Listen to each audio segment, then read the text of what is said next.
You're tuned in to the Foxboro BeatCast, a podcast for Patriots fans by Patriots fans. And here are your hosts, is Kaleb McChesney and Ryan Moore.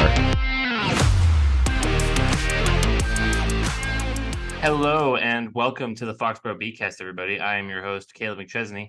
We're happy that you're here with us. Obviously, no Ryan today. Had an appointment and couldn't make it, but I am joined by a special guest, Matt Couture of BellyUp Sports. You can find him on bellyupsports.com. And this is our first time, I think, working together ever. So I'm pretty pumped for that. But for those of you who aren't familiar with Matt, I will give him the chance to introduce himself. Yeah, I'm Matt Couture. I joined BellyUp. I really butchered that last name. I'm sorry. Oh, no, it's all good. Most people do. I joined BellyUp early in 2023. I write about the Patriots, Red Sox, really anything Boston sports related. Occasionally, I'll branch into, I guess, non-Boston sports related stuff. But for the most part, I'm Patriots and Red Sox. And I'm excited to be here. Yeah, it's been I don't want to say eventful season for the Red Sox, but certainly an interesting one. But yeah. We're here to talk about the I think the team that probably has a little bit more optimism surrounding it around this time of year. Yeah, for sure. Obviously, the Patriots had another moral victory this weekend, keeping it close with the defending NFC champion Philadelphia Eagles in a 25-20 loss. Mac Jones maybe had his best game as a pro with 316 yards and 3 scores. And on top of that, I think we can both agree it was a pretty hectic week around the NFL to kick it off. But we'll cover it all here. So to open this episode, let's talk about week one. Obviously, the Patriots played very well, I think, but they couldn't quite close the door. The defense played well. The offense looked vastly improved from last year. But Matt, let's start with you. What are some of the takeaways that you had coming out of week one? I don't think many people went into the week expecting to win or realistically expecting win. I know, we all had our, if they can do this, or that, and this, they have a chance to win. And believe it or not, they kind of did most of those things. They protected Mac pretty well. For as much as we could have realistically expected them to, especially once we found out that Onwenu and Strange were out. They played really good defense. They contained Jalen Hurts. They really did kind of everything that we could have hoped for them to do. And so if I told you, they were going to do these things throughout the game, you would have said, okay, they actually might win. So that was a little what made the loss frustrating, outside of the fact that they had the chance in the final minutes. But I mean, when you give a team like the Eagles 10 free points to start the game, you're automatically putting yourself at an extreme disadvantage. We know, Belichick has preached it for years that turnovers, you got to win the turnover battle. And when you don't do that, especially against a top 2 to 3 team, and one of those turnovers is a pick six that, it's an automatic 7 points, your chances are low. But as a whole, I think you kind of said it right, moral victory. I don't want to say that anymore. No, right. I don't like moral victories, but I'll give them it this week just because it was a top 2 or 3 team, and they showed enough where, it makes you more optimistic for the season. No, I agree. I think if you told me that if you're going to spot the Eagles 16 points in the first quarter and we were only going to lose by 5, I'd tell you that you were crazy. But I think the biggest issue with the Patriots at the end there was you gave them the ball. The offense had the ball twice in those final minutes, and they couldn't score either time. And obviously you had the Belichick going for it on 4th and 8 and it working, and then he went on 4th and 2 closer to the field goal range and he went for it and it didn't quite work. Maybe you take that field goal there in hindsight, but a lot of the things that the Patriots did wrong, I thought were pretty coachable. I think stupid penalties, taking back, third down conversions or creating 3rd and longs were brutal, especially in that third quarter where we had the momentum, we had the ball. and we just couldn't do anything with it until the fourth. I think consistency is probably the biggest thing that the Patriots need to work on from week 1 to week 2. I think the talent was there, and I think they overperformed where everybody thought they'd be. I think everybody looked at this game and said, "Oh, I don't know if they make this a 1-possession game even." It But looks pretty bad. yeah, after like I after said, the first 16 to 10 nothing, minutes. 16 to Yeah. nothing in the first quarter. Nobody would have thought that we would create that game to be 25-20 by the end of it, especially having 2 chances to win at the end. Yeah, no, I think you were, pretty accurate there. They obviously had the chance to win at the end, and they kind of blew 2 opportunities. Jabril Peppers made that beautiful tackle on Hurts that gave them that second chance. Keishan Booty, I mean, I think you could be excited in the long run in terms of optimism of what he can produce for the Patriots, but I mean, he kind of, I don't want to say blew the game because that's a little bit extreme, but he really took 2 drives and ended them by not being able to keep his feet in, and both of them were pretty reasonable to do so. Yeah, kind of just routine NFL plays. Got to have it. Yeah, that's why I think college football needs to kind of wake up and go back to 2 feet. I mean, I'm pretty sure high school football does. And I don't really get why they don't just have that as 2 feet in. Because then you come in the NFL and you spent the last 3 to 4 years training with the mindset that you only need one. And there's only so much training you can do prior to the games to say, okay, I need to get 2 feet in.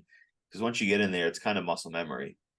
So they spent Boutte spent years with 1 foot in, and now he's got to come in and do 2 feet.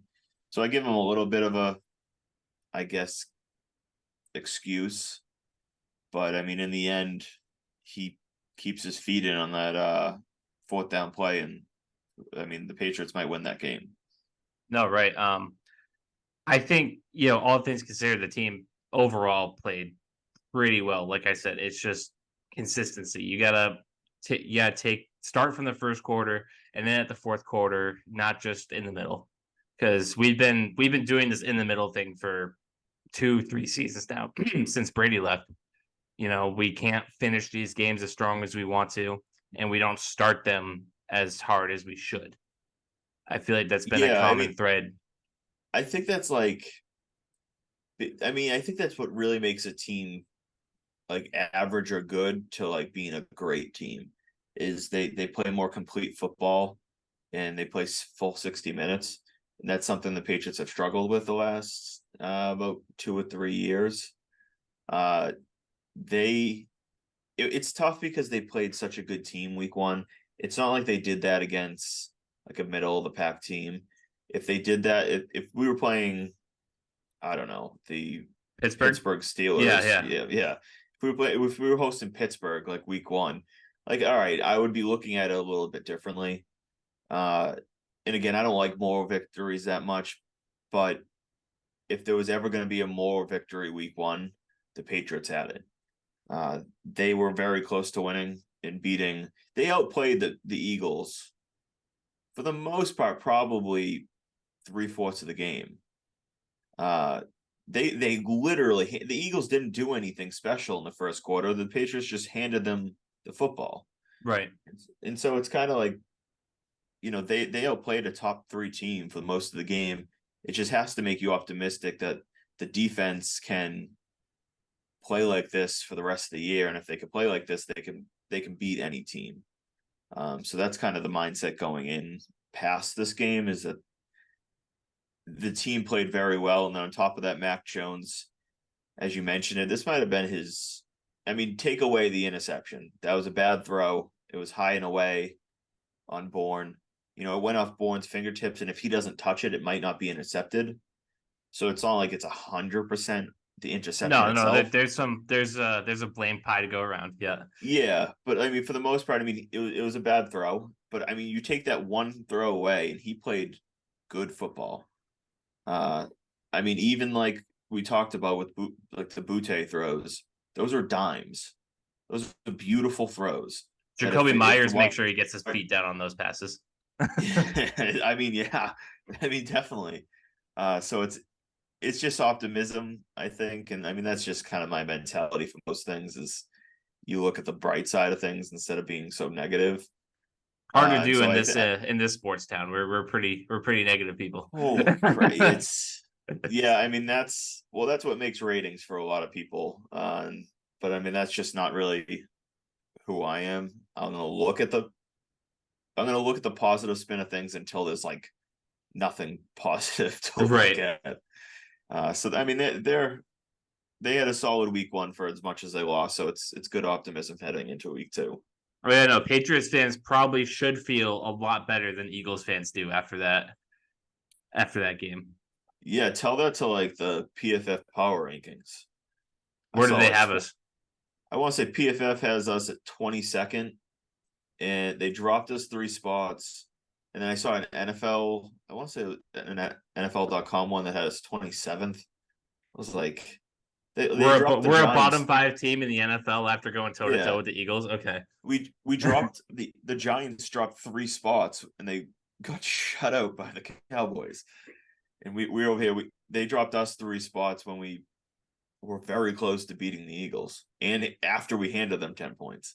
No kidding. I didn't even see that. That's unbelievable. But we got a quick turnaround, obviously, from one high-powered offense to the other. But before we get to week 2, let's talk about some of the things league-wide that we saw from week 1. Obviously, the Patriots weren't the only team to make headlines. The Jets beat the Bills despite losing Aaron Rodgers on the 4th snap of the game to the torn Achilles. The Lions on Thursday night went to Arrowhead and took out the Chiefs. A lot of things happened around the NFL, and I just wanted to get kind of a league-wide perspective. Like we said, the Giants got blanked on Sunday Night Football. What were some of the things that you saw league-wide that maybe aren't necessarily Patriots related that you found interesting?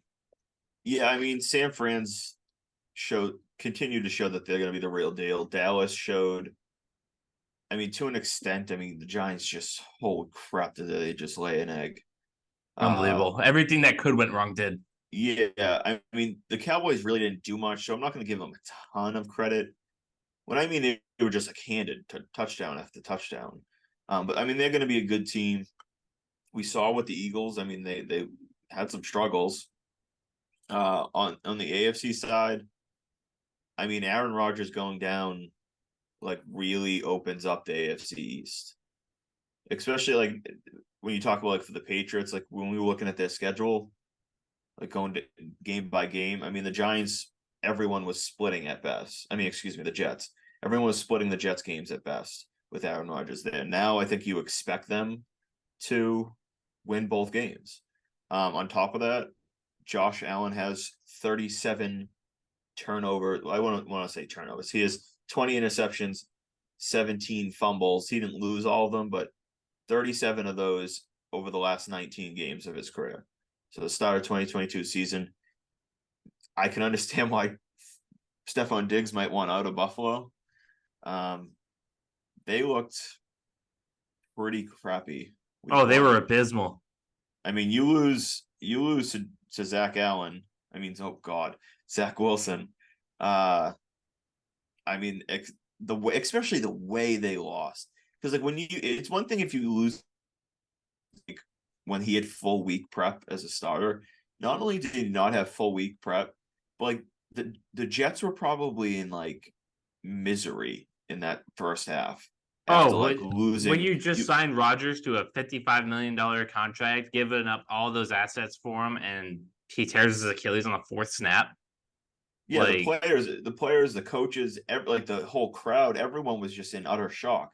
It's like for you to you had like a handed game to you, and you blew it up on multiple occasions. I mean, Josh Allen had 3 interceptions. I mean, even the fumble, I think he ran into his own player, but the interceptions, like 2 or 3 of them were just flat out terrible decisions. Like he's getting the pocket's closing in on him. Instead of just throwing it away or even just taking the sack, he just heaves the ball up 40 yards into double coverage. And it's just, yeah, But yeah, so the AFC East is wide open. I mean, Cincy got walloped by Cleveland. Yeah. KC lost. I mean, you look at if you ask me week one, who are the three best teams in the AFC, I mean, all three of them lost. So, I mean, I think KC is still going to be really good, and Cincy will still be really good. But week one showed that, if anything, it's a wide open division and maybe even conference. Yeah, no, I definitely don't want to overreact to week one because weird things happened. Like the Bengals last year, they blanked week 1, 2, and then obviously they went. Did they go to the AFC title game? I think they played the God, Chiefs I'm in the having a mind AFC title blank. game. Yeah. And so they were fine. The Bills, did they start out hot last year? I can't remember, but they're obviously a very strong team. I think they were just consistent throughout most of the year. They had a blank game. Was it the Colts that they lost last Yeah, year? like week 2 or week 3. Yeah. Yeah. They I think they started 2-0 or maybe 1-1, and then they had an awful game against the Colts, I think it was. Maybe the Jags. Jags was the year before. I remember the Colts game because Mahomes and Bieniemy were going at it on the sideline. So, but And obviously early struggles do happen, and yeah, you so don't it's want not to. like it's not like KC or Buffalo or Cincy are done. You know, They could still be the top three teams, and I still consider them the top three teams at the moment. But it's just like all three of them started with a loss. So I mean, it's going to be entertaining, especially AFC East and maybe even conference. I picked the Patriots to take a wild card, and who knows? I honestly think the division is as wide open as it can be. Yeah, honestly, and I think a team that really, I don't want to say surprised me because I thought they were capable of doing this, and they did. The Dolphins, I was very high on in the preseason, and I was very high on them before week 1. That offense looks as spectacular as ever. Tua still continues to grow as a passer, and he's only getting better. Obviously, it helps when you have Tyreek Hill, who turns 1 yard of separation into 20 just like that. But no, Yeah, the I mean, their Dolphins. offense is going to be good. Their offense is certainly going to be good. I will say, like, the Chargers defense, just like, I don't think you could have played them like the plan against the Dolphins. I don't think you could have had a worse plan. No. The way they approached it, and I mean, in terms of Miami, their defense got walled too. So I mean, going into week 1, I mean week 2, if the Patriots defense can show up, I fully expect the Patriots to win. No, and I think the Dolphins being, a real contender for this AFC East wasn't surprising me. I know a lot of people were very low on them coming into the season. No, yeah, I would have. They're a finesse team in a cold weather division. I didn't put any stock into that, but no, they're just as talented as Buffalo, and they're probably more talented than us on paper. And it's going to be a closer AFC East than we all thought, especially with Rodgers going down. Yeah, because I mean, automatically the Jets, you would have to assume the Jets went from hoping to maybe even having a winning record versus the division to they might. I mean, I would still pick them to go 1-5 even after this win. So they'll be a 5 or 6 win team. But hey, I mean, if Rodgers does return, they're going to have another down year of high draft picks probably where they can load up again. I think with that deal, it was a conditional thing where if Rodgers didn't play X amount of games or snaps, that the Jets don't have to give up a first round pick. Yeah, it's 40% of snaps, I think, and it makes it a second round pick. So they might keep their first. I'm not exactly, I don't have it in front of me, but I mean, they have a chance to kind of reload. And if he does come back, which I have no clue if he will. Oh yeah, no, he was non-committal coming into this year. Even. Yeah, well, he seemed like as the season got close, he basically said, "I plan on being here for 2024." But I mean, when you're 39 and the Achilles is less of a injury in terms of recovery time than an ACL, but it's very difficult to come back as a player from an Achilles. I mean, we see running backs, and I know that's a different position for sure, but running backs' careers can be derailed by Achilles injuries. Some come back. It's like, or like James Robinson. Yeah. Yeah, I mean, some guys come back, and I think it's probably like 50-50 if they come back and they could still be a quality player. But it's like, it's one of the most brutal injuries.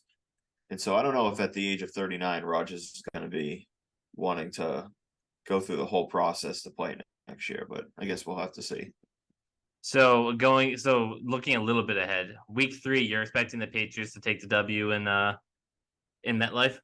Yeah, I mean, I predicted them to lose. I had them splitting for the schedule predictions, but I don't think that there's a scenario in which Zach Wilson puts up more than 20 points against the Patriots. I mean, he handed us the win twice last year. Yeah, and I think 20 points is even being generous.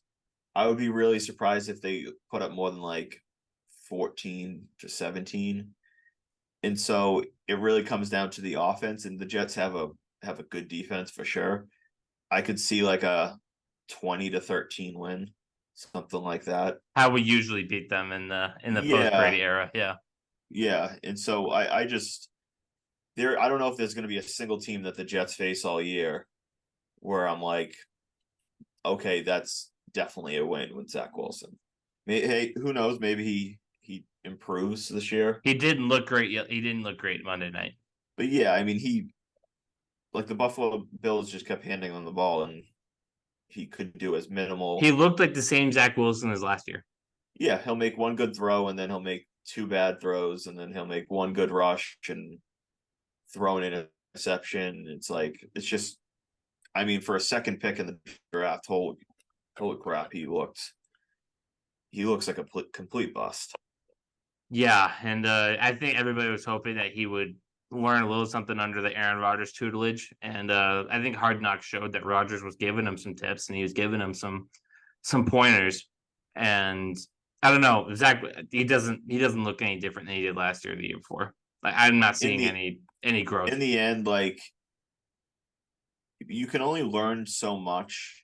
If you don't have it mentally, like in preparation, you won't get it. But that, even if you do have it mentally, it doesn't mean that like when the live games happen, you can put it out. I mean, there's a lot of quarterbacks that are very smart quarterbacks that couldn't have high level of success because they just can't make the throws or the plays. Like Brian Hoyer is one of those guys. Like Brian Hoyer is probably one of the smartest QBs in the league, but like that doesn't mean he was never anything more than like a glorified QB coach. Yeah, like he was like a decent QB at his peak, like a bottom 10 in the league QB. He wouldn't lose you any games, but he sure as hell not winning them. Yeah, and so like it takes a lot more than mental, but I think clearly the Jets looked at him coming out of the draft kind of the same way the Browns looked at Johnny Manziel, was this like starstruck guy that can do a little bit of everything in college football, and then he came into the NFL and it's just a whole different game. And I don't think Zach Wilson is as much of the head case as Manziel was. I think not in the head case sense. I think Zach Wilson's just kind of dumb with his decision making. Yeah, well, that Johnny Manziel, I'm talking about just football, really. Yeah, Johnny Manziel like lit up college football, but when it came to like having to sit back in the pocket and read defenses and make plays from within the pocket, the NFL game was so much faster for him than college football was, that it just overwhelmed him, and he was never able to have success. So yeah, I very much agree. The AFC East is a little bit more open than it was beforehand, and the Patriots shouldn't be written off anymore, especially if they can get 2 wins out of those Jets games. And if they, I think the key to them already has 1 loss. I think the key for the Patriots is they have to split with Buffalo and they have to beat Tua. They have to have an even record in the division at the very least, and then beat the Jets both times. If they can beat the Jets both times, split with Miami, and even if they lost both to Buffalo, 3-3 in the division, they're set up to that sets them up to at least have a wild card spot, like a real chance at a wild card spot. So that's why it's like such a big advantage for the Pats, especially because the Bills just lost to them. You know what I mean? So one of their games against the Jets isn't a win, like a walking win, like we all expected. So that opens the door significantly for more of a wild card spot, because now you turned at least one loss into very possibly 2 wins. And one more NFL wide thing before we hone it back to our week 2 preview here. I have to shout it out because it's my boy. Jimmy Garoppolo gets his win as a Raider. Beats the Broncos, who I thought were going to be much more improved. And I don't want to say they looked at the same old Broncos, because the coaching did get a whole lot better. I liked a lot of what I saw from coaching decisions out of Sean Payton and that personnel. But a lot of that talent on Denver isn't there. So that's another team that I thought that would be better than New England. And it doesn't look like that's necessarily the case out the gate. Yeah, no, I think you hit it perfectly. Denver was significantly better coached. They looked like a solid run team, but when you consider that they traded away and lost multiple stars defensively since last year, and the fact that like Jerry Jeudy was out as well, and Javonte was just getting his feet under him from the injury, you know, they're just much less talented than they were last year. So they'll be a solid team. I think they'll be like a 7 to 8, maybe 9 win team. But Jimmy G played well. I think he played. Oh yeah, no, I lived game. those games where he has like 4 incompletions and 2 touchdowns and 1 pick. Yeah, I'm like, yeah, that's the quintessential Jimmy stat line where he clutches up in the fourth quarter. Jimmy between New England and then going to San Francisco and now in Las Vegas, he's been in the perfect system for him. If you could have drawn up 2 systems that can work perfectly around Jimmy, it's Shanahan and McDaniels. Shanahan does it certainly differently, but that you don't need to be. I mean, we're seeing with Brock Purdy, you don't need to be like some spectacular QB to be efficient and good. And then McDaniels' offense is designed around, well, Tom Brady, but it's designed around like a short game, precise, in the pocket QB. And so get your reads done pre-snap, right? Yeah. Yeah. I was really impressed with Jimmy G getting that win up in Mile High, and I don't know if the Raiders are gonna be like a real like threat to a playoff picture, especially in a division that's that loaded with talent. And Josh McDaniels is not a fantastic head coach, especially with the issues that they're having with Chandler Jones.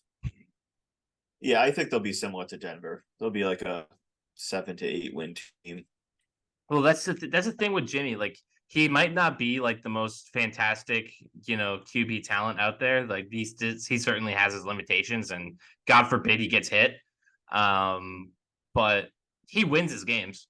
Like, come down to the fourth quarter. Yeah. If you need a game winning drive, like, I don't want to like, this isn't a shit on Mac or anything, but if you told me that the Patriots were down 25-20 and Jimmy Garoppolo was your quarterback and he needs a drive, he probably gets that drive done.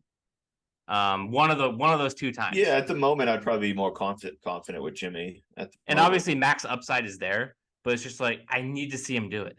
He hasn't done it through 2 and 1 game of his career. He hasn't really pulled off that comeback. I mean, he has the one comfort behind winning Houston his rookie year, but people forget that was really helped by a roughing the passer call. Pushed him up 15 they had their yards. Chance.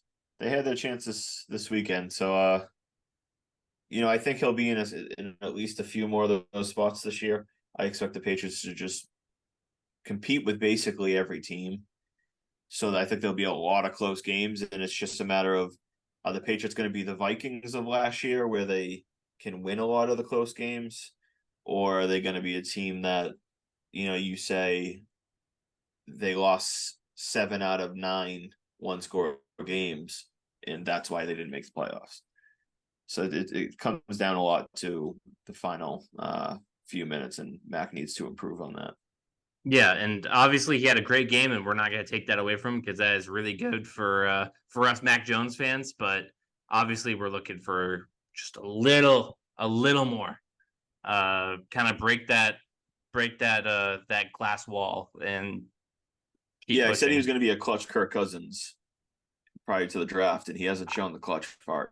He definitely has the So, Kirk. He definitely has the Kirk streakiness and the big games and the low games, and he just we need to get those last second wins that even Kirk got last year.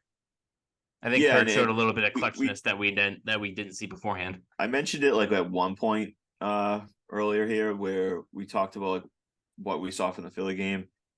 He looked like a completely different quarterback in week one. And I'm not even just talking about like just overall performance. I'm talking about just comfort in the offense. Bill O'Brien's the perfect fit for him. And so I think we're gonna have, I know the weapons aren't perfect in New England, but by the end of this year, we'll know if Mac's gonna be, we need to find a replacement, or is he gonna be like, a Jimmy G for the rest of his career, or if he could be closer to like a Kirk Cousins or a Matt Ryan. I think all Matt those Ryan answers will be. was my comp coming out. I thought he could do Matt Yeah, Ryan things. I think we'll know by the end of this year really what he will or will not be.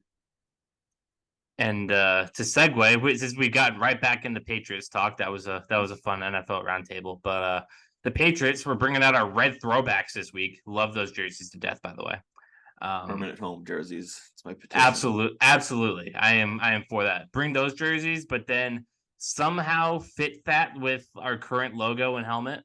Like you don't need the Pat the Patriot guy to Yeah, complete that uniform for me. you could theoretically just like change the colors from navy back to royal, and then throw in the red, and just change the colors, the main color to red instead of blue. I'd be for that. But as we talked about, our opponent this week is the Miami Dolphins, and the Finns looked electric last weekend as Tua Tagovailoa and Tyreek Hill went off and blew the doors off the Chargers offensively. They won in a 36-34 shootout, a game the Patriots have not won yet. But what are the keys to this game if the Patriots want to end up in the victory column in this AFC East battle? I think it's as we talked about, like when you see what the Pats did week one and what Miami did week one, it's really going to come down to the Patriots defense.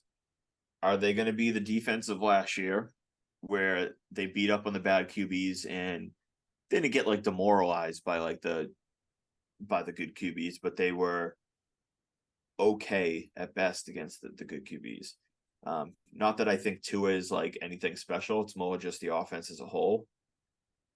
They need to show up. If they show up, the Patriots should win. I think they need to put Christian Gonzalez on Jalen Waddle, have John Jones, and you can put Peppers or Mapu, wherever you want, more being the over-the-top cover.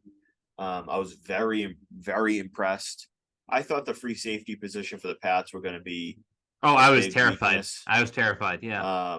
Between Mills, Mapu, and Peppers, especially Mapu and Peppers, there were two plays on the deep ball to the end zone. AJ Brown, Mapu, and Gonzalez played it absolutely perfect from their approach, their footwork, to how Gonzalez trailed AJ Brown perfectly, knowing that if he went across the field, that Mapu would take him, and if you cut back into the corner of the end zone, that it would be double coverage. AJ Brown cut back into the corner, and they were both there to break up that pass. And then Peppers had a play, he flew across basically half the field to break up a deep ball. No kidding, yeah. So one of them, double team Tyreek, really kind of take him out of the game. And the Patriots have done that pretty well, even when he was in Kansas City. They used to do it like to a T. I remember for years they used to put their number one guy on the other team's number two, and then they would double the one. They would just completely take the one out of the game and they would just basically put their number one corner on an island versus the number two guy. And now I don't know if you want to assume Gonzalez is a island number one yet, because I wouldn't go that far. But that's what they kind of should do, is like force Waddle to beat Gonzalez.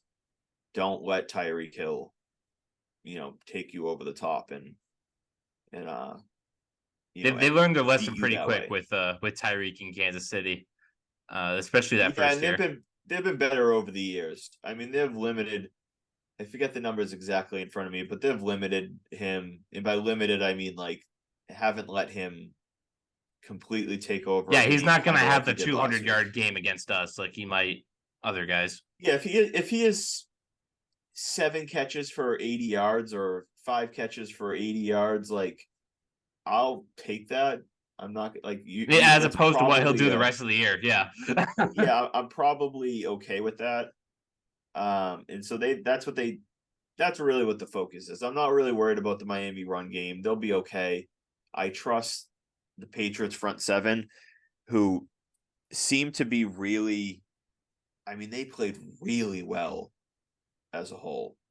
I Barmore was played shocked really. how well they contained Jalen Hurts last week. Yeah, Barmore played really well. Wise had one big screw up on that neutral zone infraction, but he overall he played solid. Keon White played really well. Godshaw played fine. Bentley played great.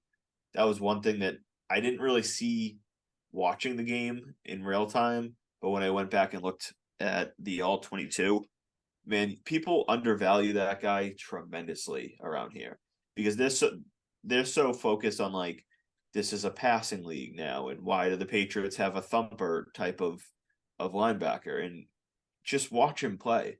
If you just watch him play, if you take the time to look at his game, it's very clear why the Patriots value him. I mean, there were 3 or 4 plays alone where he was one-on-one with the offensive lineman, and he and himself shed the block and took down the defender, the running back, excuse me, and turned what could have been a 10, 12, 20-yard gain into a 2 or 3-yard gain.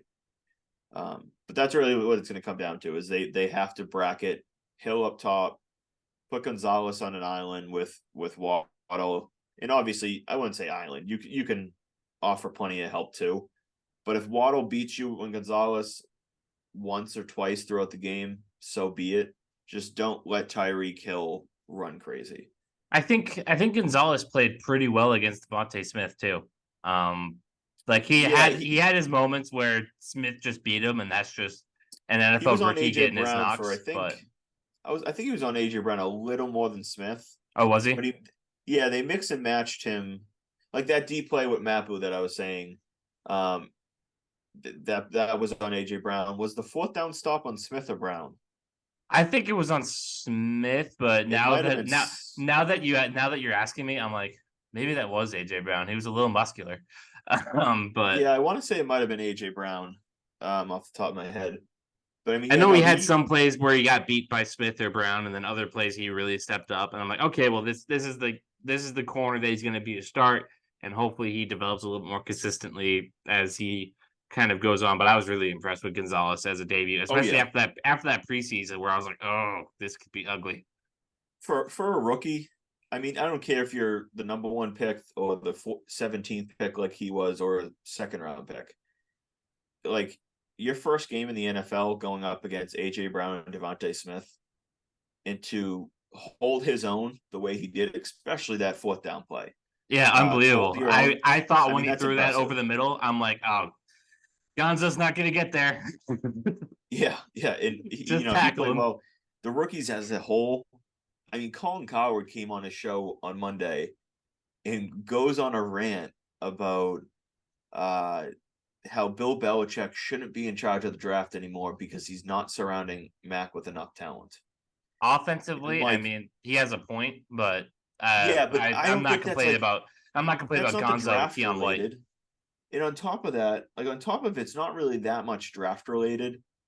They have 2 6th round wide receivers that look like they're going to be the real possible NFL pieces. And I don't know how you look at week 1 and go, you know what, the Patriots 2023 draft wasn't good enough.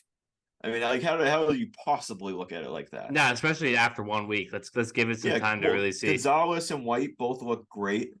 The two wide receivers, I mean, Douglas looked good. Butte outside, like he needs to get his feet in, but like He looks like he might be able to play. Yeah. Yeah, exactly. And then on top of that, Mapu played well. Um, the guards played okay, but for getting thrown in against a top 5 defensive line, I mean, they held their own. And then you got the special teamers, the kicker, punter, and Amir Speed. I mean, I'm not gonna comment and say they all looked great or anything like that, but I don't know how you look at the week 1 game and be like, that rookie class was a failure. If anything, I think you look at that and say it might be it could turn into being, just based off week 1 and what we've heard, could be one of the best Patriots draft classes that Belichick ever had. No kidding. Nine rookies had a direct, significant role in week 1. That's unheard. That's extremely uncommon across the NFL. Never mind the Patriots. Patriots are usually, red shirt guys and Foxboro flu. Yeah. Yeah, like we've seen with Ronnie Perkins. Like we see guys, running backs over the years. I'm still shocked that Ronnie Perkins is still around. He looked decent in the preseason. Yeah, he did. And so he's on special teams. If there's an injury, I'm a little more optimistic. If there's an injury at linebacker where like Mac Wilson or someone like that goes down, or Tavai, that maybe Perkins can kind of fill in that role, or even like Uche, someone on the edge, because he's a little bit more of an edge guy. Yeah. That he can properly fill in. But yeah, no, it's back to Miami. They set up pretty well against them, and if Miami's defense showed anything, the Patriots offense should be able to put up points. No, and that's where I was going to take it, because you summed up all my thoughts defensively pretty well. Offensively, I think you just need those those plays that you didn't get in week 1. Obviously, you need to get rid of the pick. You need to get rid of that just spotting them 16 points. You can't have that in against the Dolphins. In a division opponent will they'll take advantage of that, just like Philly did. And I don't know if the Dolphins are going to let up like Philly did, but you need to stop those turnovers and get that consistency back. And obviously you need to make those clutch plays on 3rd, 4th down that you didn't get week 1. You can't have those penalties that take away your third down conversions. You can't have those booty plays on the sideline where he gets 1 foot down, not 2. Obviously, I'd hope Bill O'Brien and Belichick are staring right at him every time he runs a route in practice, just to make sure that he's getting both his feet down. And I think establishing the run game is going to be huge. Obviously, we didn't have a whole lot of it last week because that Philly defensive line was so good, and Ramondre and Zeke couldn't really get anything unless they were past the ball in space instead of traditionally running it up the middle or between the tackles. Your mic is off. Or there we go. I knocked over my mic, so it must have muted. No, yeah, they didn't run the ball very well last week, especially early on in between the tackles. I mean, that comes down to when you're missing your 2 of your 3 best probably linemen. I mean, that's going to happen, especially on Wenu. He's a top 10 guard in the absolutely. entire NFL. If we don't pay him this offseason, I'm going to be livid. Believe it or not, I don't expect them to. If they didn't pay Tooney, I don't expect them to pay Onwenu. Especially they just drafted 3 interior offensive linemen. I know Sal's been playing tackle, but I think they're setting up for Mafi to take the right guard spot next year. And I won't be mad about it as long as they re-sign Kyle Duggar.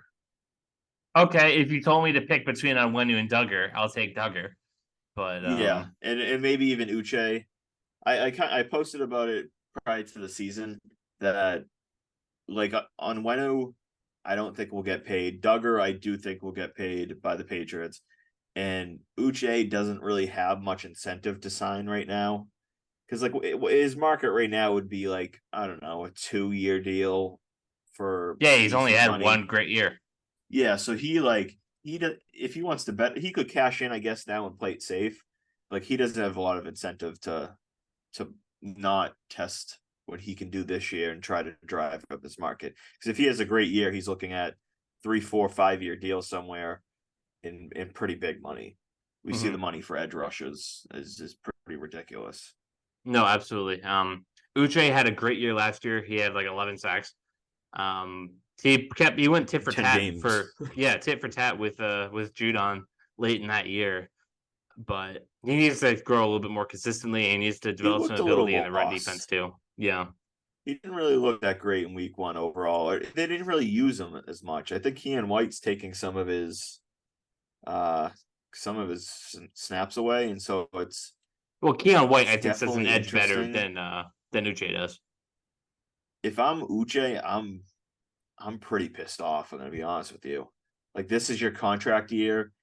You showed over the last 10 games that you have what it takes to be possibly an elite edge rusher. And the Patriots, like Belichick could almost single-handedly tank his market this year. If week 1 is the sign of what's to come, I think he played like 36% of the snaps, something No like kidding. that. Yeah, I want to say that was the number. Well, I feel like last that's year he didn't play many snaps outside of the obvious pass rushing snaps. he didn't, but he was closer to like 45, 50. Okay. So if he's going to be dropping 10 to 15% of the snaps, that's a huge drop in terms of what your end of the year numbers could turn out to be. I mean, that could be like 9 sacks instead of 12 sacks. It's a big And that difference alone, if you're looking at the market, yeah. yeah, that alone could make a team say, okay, I was going to offer you 15 million a year. Now it's 12. Now I'm only Yeah. offering you 11 or 12. So if I'm him, I might be a little bit pissed off. But in the end, like Belichick's got to do what he does. And if if week 1 shows what Keon White can be, I mean, he might end up being the better pass rusher. So I'm not blaming Belichick. I'm just saying if I'm Uche, I might be a little bit pissed off right now. But back to the offense, obviously running the ball, you need to set that. I think the Patriots didn't do a great job of well, I guess maybe they never really had a chance, but I really wanted they got them down to too early. I really wanted them to control the clock and own that time of possession. Maybe because they went down 16-0, they couldn't really do that like I wanted them to. But against the Dolphins, assuming they don't have a stupid pick six, I would really like them to control that clock. They absolutely need to control the pace that was game. one of the keys going into the Philly game was like if they could control the clock, keep the ball away from Hurts, and control the overall tempo, that they had a good chance. And they didn't really do that. I guess that's one of the keys that they didn't do, but they did most of the others. Right. They lost the most important one. Yeah, I mean, but even that, like, it was solely because they went down early. So if they don't go down early against Miami, they should have that opportunity. Miami's got a pretty good D line, but I think they could get, once you get into that second level. I mean, the Chargers ran all over them. Yeah. And so I think that's going to be the key. We talk about keys, that's probably going to be the biggest key of the game. If they can run the ball versus Miami, I would almost say Miami, I don't want to say doesn't have a shot, but like Miami goes at a significant disadvantage because they need to be a high flying offense if they want their chance. So if you keep the ball away from Tua, I trust the Patriots defense enough, especially if you keep them fresh throughout the game, where they'll handle the defense enough where the Patriots can control the game and then come out comfortably ahead. And historically, when we've played Tua, we've tried that and it's worked, but it's just a lot of those times we talked about this earlier. They couldn't get those 2-3 plays at the end that they needed to really seal the deal. Yeah, well, even that, like, run the ball. Like I think about Mac's rookie year in Miami. I went to that game in 2022, January 2022. I thought the Patriots really contained him well up until they just kind of broke the seal and Tua rushed for that first down to clinch it. Yeah, And they really lost that if game they because of stupid penalties, and that offense just couldn't find the end zone. And they obviously had the pick six like the first drive of the game. Yeah, no, I agree. I mean, but even like last year, even if they ran the ball, it didn't go so far because the passing game was abysmal. The last The year, I entire kind of like I would give last year a mulligan because obviously who was calling the plays.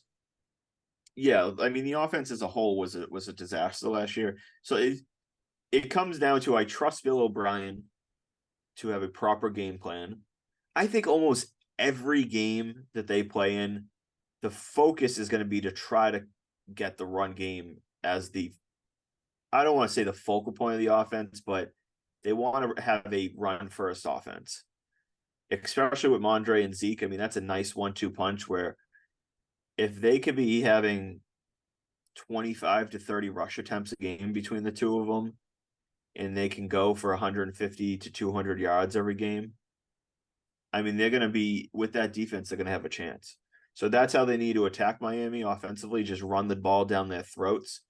And if that's not successful, you got to be conscious enough to make the adjustment.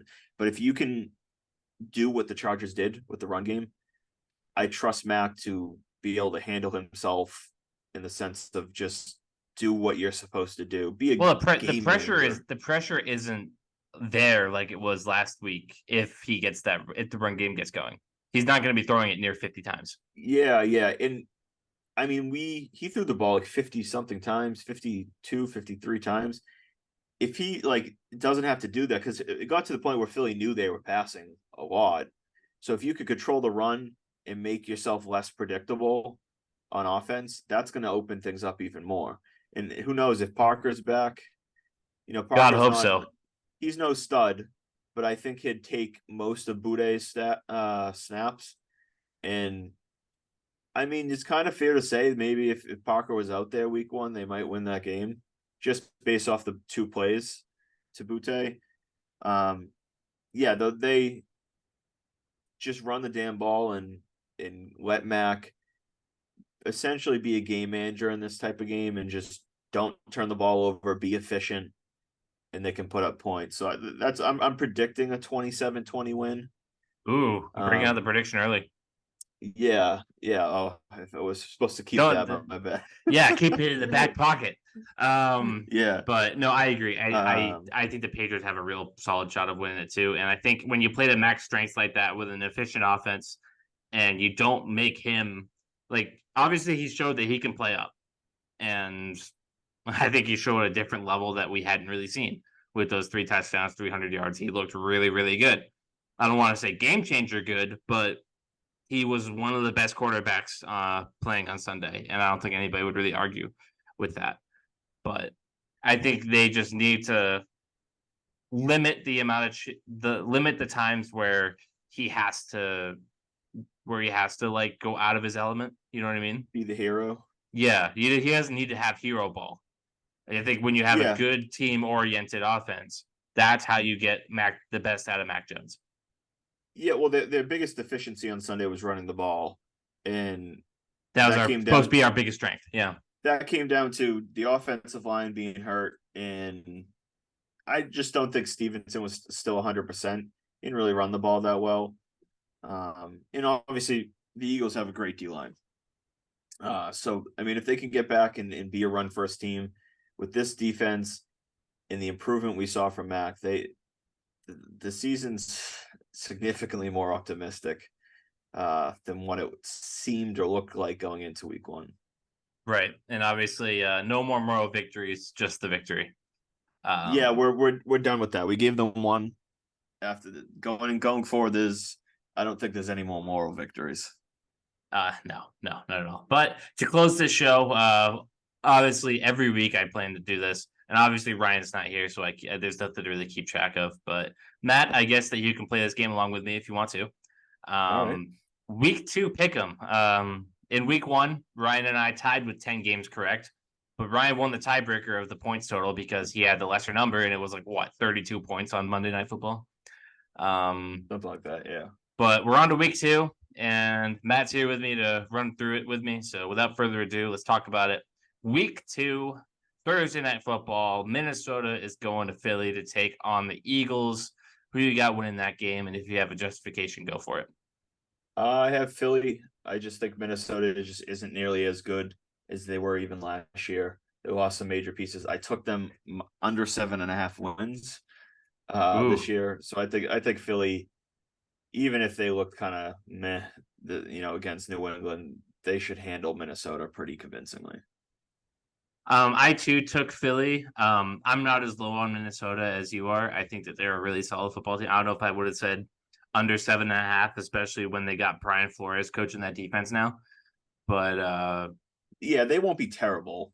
If they win 8 or 9, I won't be shocked. I think that division isn't as close as people say it is. I like Detroit, and maybe after week 1 I should like them a little more. But coming into this season, I was like, I don't know if they're gonna win 9-10 games. I don't know if I believe that out of them. Green Bay, obviously, in a transitional period, and Chicago just blows. Yeah, well, that's the next one. I mean, Green Bay at Atlanta. Yeah, I took Philly, but Green Bay at Atlanta, I took Green Bay as well. Atlanta, they showed me some things I liked, but Jordan Love looked absolutely incredible last week. The Falcons team isn't fantastic. If Green Bay could find a third quarterback in a row and just have no down years for essentially like 4 decades, that'll be impressive. But I'll go with Green Bay. I also took Atlanta to win the division. I took New Orleans. This will be a close game, a really close game, especially at Atlanta. If it was at Green Bay, I would say definitely Green Bay, but I'll still take Green Bay. Yeah, Atlanta, I think they're a talented team, but they need a better coach. And Arthur Smith is not the guy. But a 1-0 team taking on an 0-1 team, except nobody would thought that the winner would be the winner and the loser would be the loser. The Raiders, victorious at Mile High Stadium, they're going to Buffalo to take on the 0-1 Buffalo Bills. I took the Bills. I think they're just the clear, flat, better team. But it would not shock me if Buffalo is still kind of shocked that they lost to the Jets, and the Raiders can continue to ride this high that they won a game that they weren't supposed to last week. Yeah, I mean, I'll take Buffalo as well. Vegas looked decent, Buffalo looked terrible, but in the end, I'm going to ride with what I just think is the clear better team, especially at home. Yeah, it doesn't become a trend after one game. You kind of look at it again if they lose like 3 in a row. Yeah. Yep. But an NFC North battle, the Baltimore Ravens go to Cincinnati to take on the Bengals. The Baltimore Ravens obviously victorious last week against rookie quarterback CJ Stroud. The Bengals obviously laid a dud. This is a weird game, and in these kind of weird games, these weird divisional games, I'll ride with the home team unless I'm shown something different. I have faith that the Bengals aren't as bad as they looked on Sunday, week 1, and they should pull out this win. But it's going to be close. It's going to be one of those hard-nosed NFC North kind of fights. Yeah, AFC North kind of fights. I'm going to go a little surprised that I'll go with Baltimore. I think Cincy will still be a pretty good team overall. Divisional games are just difficult.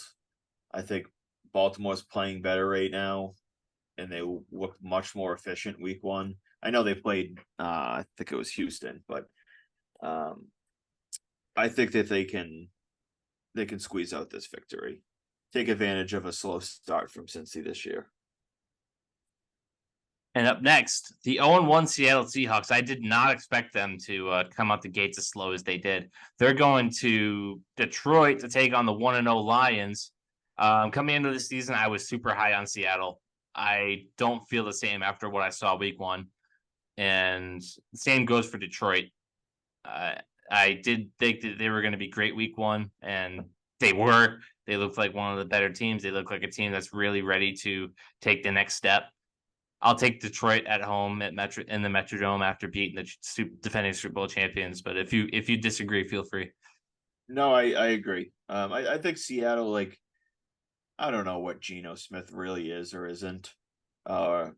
was last year a fluke? I don't know. We'll see. I just think Detroit's a more complete team at the moment, and so at home, I'll ride with the Lions. Up next, the Chargers, after losing the shootout because they're a terribly coached team, they go to Tennessee to take on Mike Vrabel and the Titans.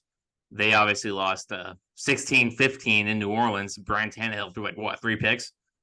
Just a horrid game for Tennessee. Derrick Henry didn't really get a whole lot going. I think this is an uglier game than people are looking at it as. I took Tennessee as the home team. I think they're better coached, and I think Mike Vrabel gets the most out of his guys 9 games out of 10. And I don't expect the Chargers to I really expect the Chargers to bottom out this year. I really do. And I think it starts with an 0-2 start. Yeah, I will. I'll take Tennessee. I think the Chargers might put up a little points to the point where Tennessee can't keep up. But like you said, I think just Tennessee's a significantly better coach team. And with it being at Tennessee in a different time zone, I assume they're playing at 1 p.m. as well. I'll ride with Tennessee just solely off the coaching. Brandon Staley's a terrible head coach. Is he going to be the first coach fired? Ooh, that's a good question. I've been saying it all off season, but I'll say yes. I mean, I thought he should have been fired. I thought he should have been fired maybe before 2022. I thought he was that bad. But then after what happened with Jacksonville in the playoffs, I thought, okay, he has to be. And then he still wasn't. So, yeah, I'll say that'll be probably my prediction. He's the first coach fired. Up next, the Chicago Bears go to Tampa to take on the shockingly 1-0 Buccaneers. I didn't think they were going to beat Minnesota. I didn't think they had a shot in hell. But they did, and I'll take Tampa to be victorious at this one at home. I think the Bears are that bad. I wasn't buying into the Justin Fields hype coming into this offseason. I'll take Tampa. They're the home team. On top of that, Justin Fields was getting mentioned with the elites this past offseason, and it drove me nuts all offseason because he did nothing, absolutely nothing to prove that he was. So I still think he's essentially a mobile guy that's playing QB. He can throw the ball decent, and I just don't really trust them to go into Tampa and take a game that's, Baker's not that good, but the Tampa roster is still pretty solid overall. Yeah, it still has some remnants of what was the Brady Bucks back in the day. Evans and Godwin are a great 1-2. Rashad White, I think, is a really good running back. The defensive line is still fantastic. Yep. And the Bears just don't have any of that. Yeah. So as much as they might have a little bit of an advantage at quarterback, the Bears still have nothing. So yeah, no, I completely agree. Up next, I think this one's a sneaky, underrated game. The Jaguars stay at home, or they go back home. I think the Colts were at home last week. They beat the Colts last week. Kansas City is coming to Jacksonville. Playoff rematch from last year. I think it was divisional round. I'm taking Jacksonville, not because I think the Chiefs are oh my God, the Chiefs are collapsing, but the Jaguars are really good. I will agree with you. At Jacksonville, if Travis Kelce, I assume Travis Kelce is back, it will make it kind of a pick-em toss-up game for me. But I'm going to go with Jacksonville because I think Kelce still won't be 100%. I think Casey's weapons are very mediocre. God, Kadarius Toney just gave the Lions that game. And I think the Jacksonville offense can be very good, a very good offense this year. Trevor Lawrence is going to be a star. You could just see it. And I'll take them to put KC at 0-2 to start the year. God, I don't think they faced that yet in the Mahomes era. I think I don't think they've ever started 0-2. And if I told you it was going to be, Jackson, 2 teams that are good, maybe not historically, great. Just not in the same realm. Oh yeah, I mean, just in terms of historic of the franchises, they're 2 of the bottom franchises in the history of the NFL. But no, I'll take Jacksonville. Wow. Up next, we have a rookie quarterback showdown between Indianapolis and Houston. They both started 0-1. Neither quarterback really showed me anything I loved. I took Indy because I think they're the better team, and Houston is just one of those teams that like I can't pick you to win a game. You're brutal. But I took the Colts on the road. I don't know if you feel differently. This is a tough one. Two bad teams. I'll go with Indy. I'll go with Indy as well. Anthony Richardson surprised me a little bit for week 1, so I'll ride with him. I think he looked better than Stroud. I'll ride with him to take the victory. But I don't feel great about either of those teams for the record. Up next, No.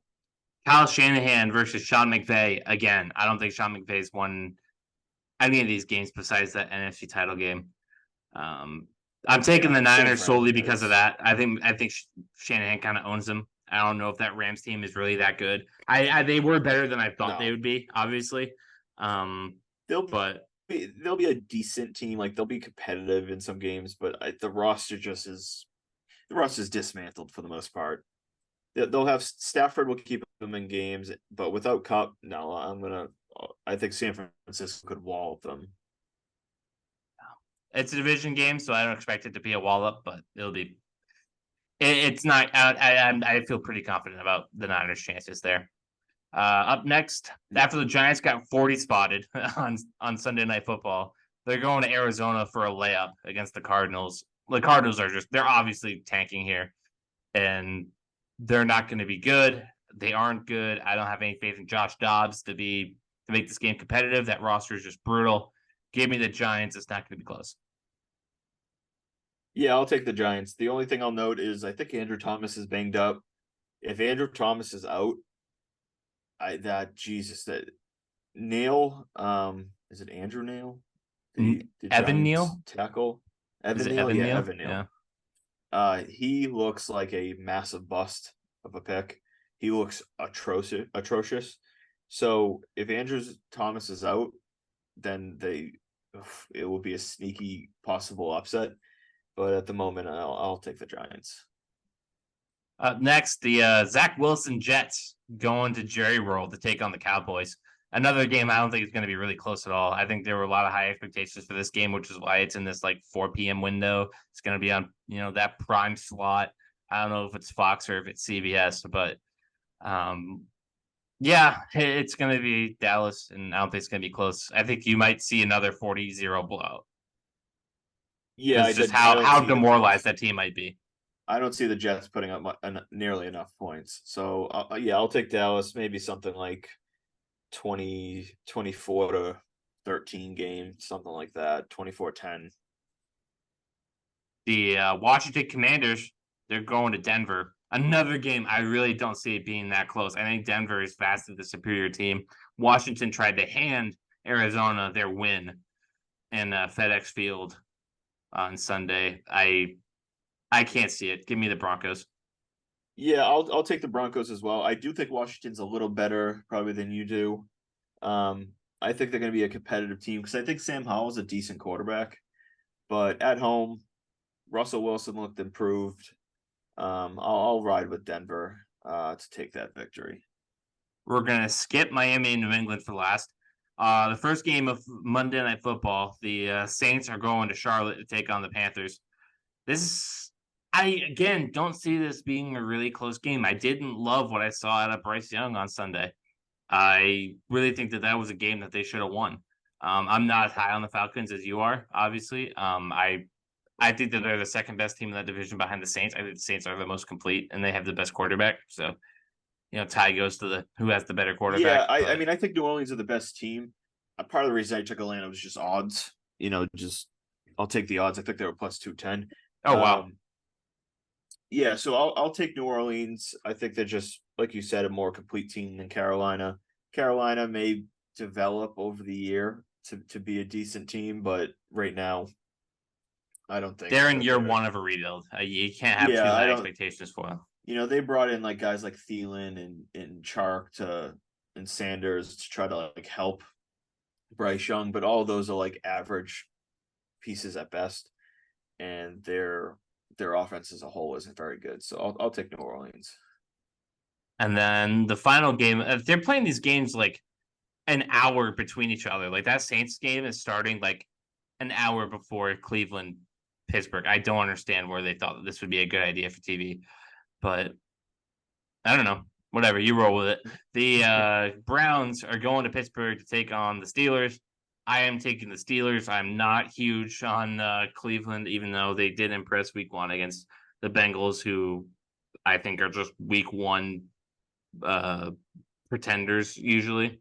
They show up, they come out flat. Bengals are never good to start.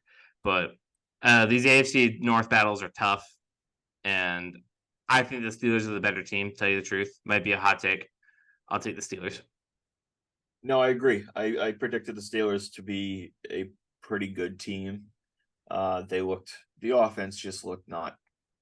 They looked overwhelmed. Yeah, I don't expect Tomlin. Tomlin's a really good head coach. I will say for years I thought Tomlin was overrated, but the last couple of years showed me that I think he's just a damn good coach. So I expect them to rebound as a whole and take the victory at home. In terms of like the score, I'll go 24-20. That sounds about right. Yeah, so I'll go 44 total points. And then the last one, Miami at New England. Matt, you kind of spoiled it, but how about you just summarize why the Patriots are going to win week 2 and get in that victory column? Yeah, I'll take them 27-20. I think they're going to contain the offense of Miami enough where they'll limit them. I think they're going to run the football pretty well. I expect at least one of Strange and Onwenu to be back. Bill Belichick didn't exactly give like a nice answer that you would want as to hear. Usual. Yeah, no, but they're going to play eventually. He's never going to give clarity. So I expect at least one of them to be back, if not both. So the run game will be improved, and I think they'll do those things. Mac will continue to show that he could be a legit QB in this league. And I think they just end up being a little bit better than Miami at home. Yep, I'm right there with you. I'm going to take them. You know what? Let's have them cross 30 points for the first time under Mac Jones as an offense. I'll go 32-28. Ooh, okay. I'll do a 32-28. It won't be by much, but they'll cross 30. I'll take a 1 point. No defensive touchdowns needed as much as I'll take it. This is a no asterisk good Mac Jones offensive day, 32-28. And all right, yeah. With that, any parting thoughts before we close out this week 2 edition? No, it was. I think it's going to be. I mean, it's going to be an exciting season. The NFC is wide open. The AFC's top heavy, I think, to say the least. It's a loaded division, a lot of talent. I'm just excited to see how things play out because there's always going to be at least one or two teams that everyone thought was going to be good and they end up sucking. The Jets might end up being one of those by default, but I'd expect at least another team in the AFC that everyone thought would be a playoff team and they end up, I think it might be the Chargers and the Broncos. Yeah, the Chargers might end up being that team that blows up. Denver, I don't know if anyone really expects Denver to be like a legit like 10 or 11 win team. But I could see the Chargers being like 5-12. Yeah, something like that. It's bad. But to you, the listener, we thank you for joining us for this special edition of the Foxboro BeatCast. And thank you, Matt, for spending your time with us. Make sure you go to BellyUpSports.com and check out Matt's articles on not only the Pats, but Boston sports in general. Do you have anything you want to plug before we like your podcast or anything? Nothing specific. I write for BellyUp. I have a podcast called Raise the Banner Podcast. We talk all Boston sports. You can give that a listen. Other than that, just keep an eye out for my articles on BellyUp. I come out with one every week to week and a half or so usually. So yeah, I mean, in the future, if you want to DM me those, in case I missed them, I'll post them right on the page here. All right, sounds good. Yeah, thank you for having me. It was a great time, and I'm sure I'll be back eventually. Oh, absolutely. And we will see you all next time. Make sure you like, subscribe, and follow our page on Facebook and Instagram. Follow Matt on Twitter or X. What's your handle? Matt Couture 5. Gotcha. And just keep up with him. So long for now. We will see you all next week. Thanks for tuning in to this edition of the Foxboro BeatCast. Make sure you like and subscribe and follow us on Facebook and Instagram.